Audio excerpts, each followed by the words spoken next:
All right, we're live.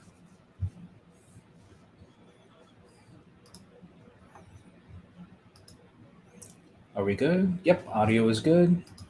I'll be with you guys in just a second. Let me just make sure that everything is working properly.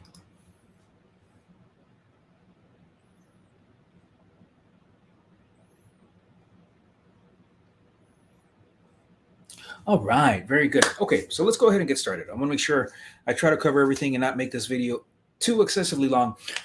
Hola mis amigos, ¿cómo están? Aquí soy Raúl. Thank you so much for watching another one of my videos. So as usual, the disclaimer, remember that the information that we cover in this video is for education purposes only, not to be taken as financial advice.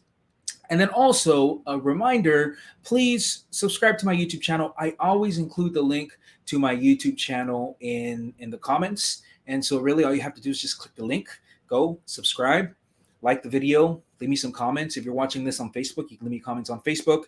If you're watching this on YouTube, I'd really appreciate a comment on YouTube. Share the content. It doesn't cost you anything. It helps me out a lot because I get to actually promote my YouTube channel and move it and get more subscribers, which is really what I'm trying to do. But more important than that, I get to bring a lot of good content. And especially if you are from the Rio Grande Valley, I'm from South Texas, Rio Grande Valley. We're talking about Harlingen, McAllen, San Benito, Bronzeville, Olmito. Nobody knows where Olmito is unless you're from the Rio Grande Valley, Mission, Laredo, everyone that lives here in the RGV. I would really, really appreciate your support. And without further ado, let's talk about the economy, because the economy took a huge Amber Heard today. And we don't really talk about that stuff. I know that's a very popular topic of conversation, the whole Amber Heard, Johnny Depp situation. That's not what we cover here in my videos. However, I heard that they're both going to be fine. Johnny Depp is going to continue to have an amazing career. And I heard that Amber Heard is the new spokesperson for Charmin Ultra, is what I heard. So she's going to be fine. And new spokesperson for Charmin Ultra Extra Soft. You keep a roll in the restroom and then one next to your bed, just in case you need it for some reason. It could happen, right? So they're both going to be just fine. We're not going to talk about that on this channel. We're going to talk about finances. We're going to talk about the economy. And I want to give you an understanding of what the hell is happening, because unfortunately the economy is not doing well. Stocks are tanking. Crypto today, good grief, awful day for crypto. And I am a firm believer in crypto. I'm a firm believer in Bitcoin, and I'll make another video about that in the future. But I'm a very huge advocate for that particular asset because I feel like it brings a lot of value. We won't get too much into the specifics of crypto today, but crypto got a massive beating today.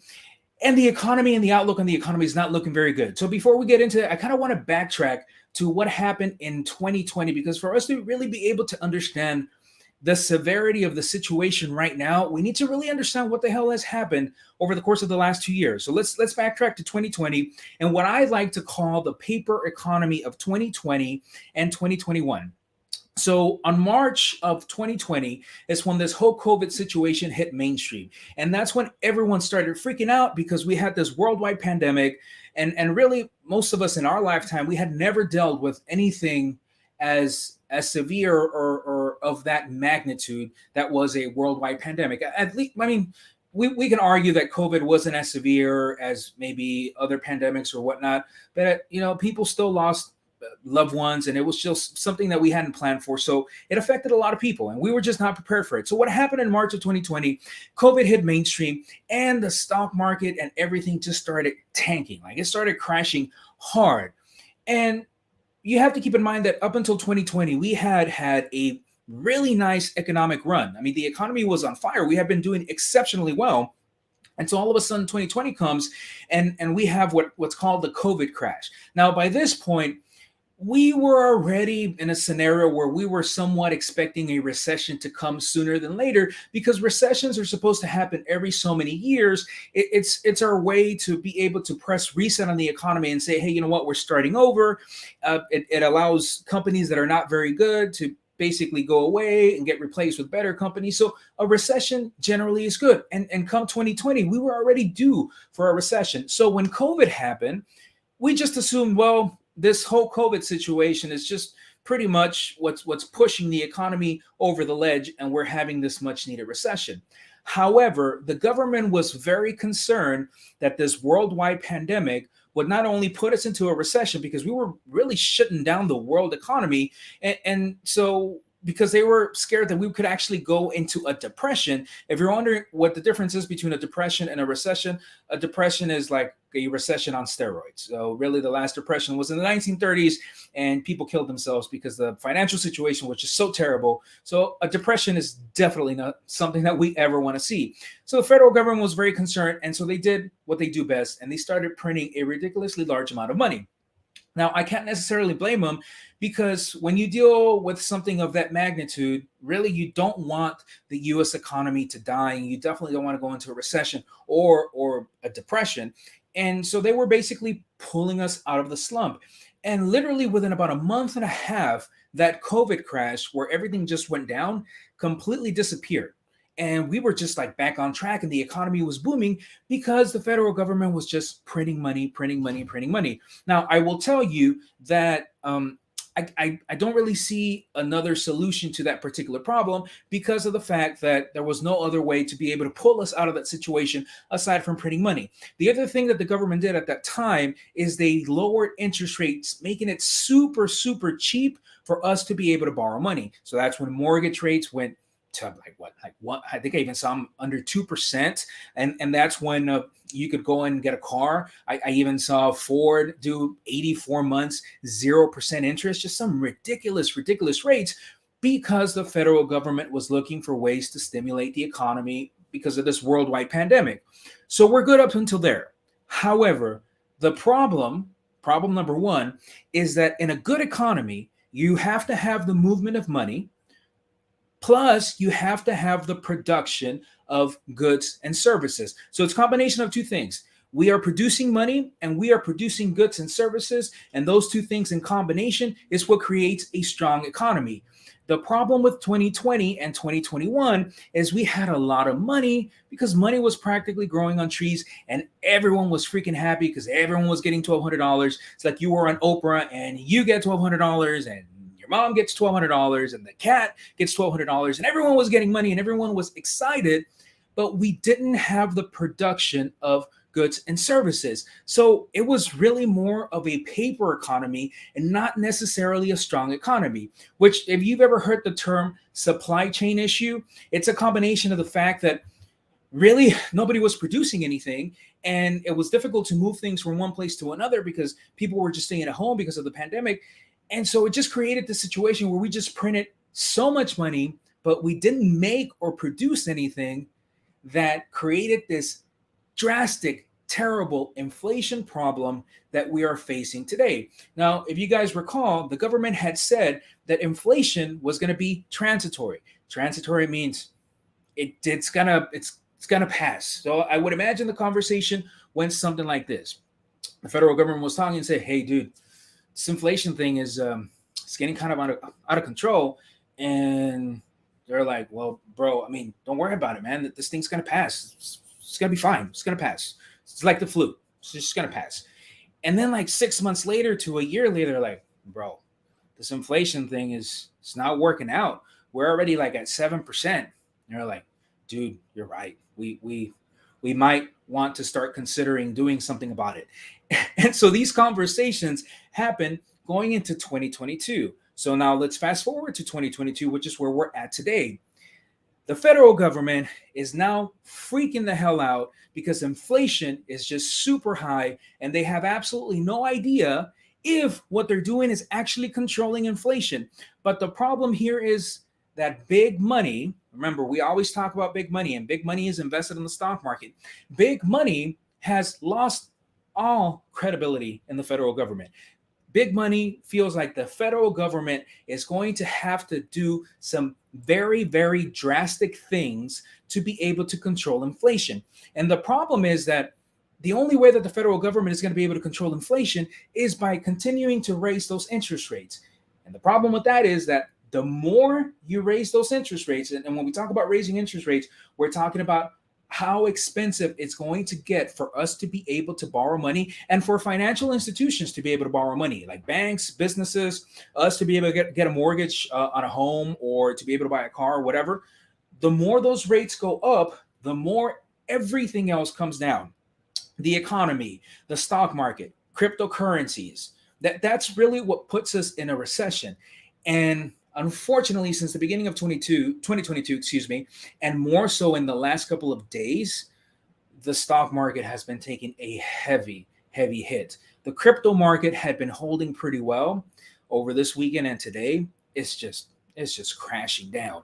It just doesn't look good. And really it's because big money firmly believes that the federal government is going to have to take some very drastic steps to be able to control inflation, because as it sits right now, inflation is right around 8.5%. 8.5%. That is ridiculous. That completely destroys the United States dollar in just a few years. So obviously the government does not want that. And I'll tell you another reason why the government doesn't want that. And their whole premise and their whole urgency in controlling inflation, maybe it's slightly because of us, maybe it's slightly because they don't want us to not be able to afford anything, but it's also because the United States dollar is still viewed as the world's currency. So all of the other countries that interact with the United States see the US dollar as the top dog currency.